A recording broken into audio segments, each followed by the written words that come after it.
ക്രിസ്തുവിൽ വിശ്വസിച്ച് വചനം പ്രമാണിക്കുന്നവർ ഈ വീഡിയോകളൊക്കെ യൂട്യൂബിൽ കാണുന്നുണ്ടെങ്കിൽ ഒരു 2 വചനം ഓർമ്മപ്പെടുത്തി തരാം.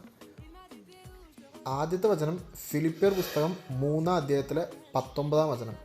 അവരുടെ അവസാനം നാശം, അവരുടെ ദൈവം വയറ്, ലജ്ജയായതിൽ അവർക്ക് മാനം തോന്നുന്നു, അവർ ഭൂമിയിലുള്ളത് ചിന്തിക്കുന്നു.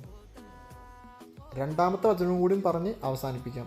ലൂക്കോസ് പുസ്തകം 21-ാം അധ്യായം 34-ാം വചനം. നിങ്ങളുടെ ഹൃദയം അതിഭക്ഷണത്താലും മദ്യപാനത്താലും ഉപജീവന ചിന്തകളാലും ഭാരപ്പെട്ട് ആ ദിവസം നിങ്ങൾക്ക് പെട്ടെന്ന് കെണി പോലെ വരാതിരിപ്പാൻ സൂക്ഷിച്ചുകൊള്ളുവേൻ. ക്രിസ്തുവിൻ്റെ വരവിന് വേണ്ടി സാക്ഷ്യം വഹിക്കുന്ന അവസാന തലമുറയിലാണ് നമ്മൾ ജീവിക്കുന്നത്. അതുകൊണ്ട് ഇത്തരം വീഡിയോകൾ കണ്ട് അതിൻ്റെ പുറകെ പോകുന്നുവെങ്കിൽ മഹാ ഉപദ്രവം നിങ്ങൾക്കൊരു കെണി പോലെ വരാതിരിപ്പാൻ സൂക്ഷിച്ചുകൊള്ളുവേൻ.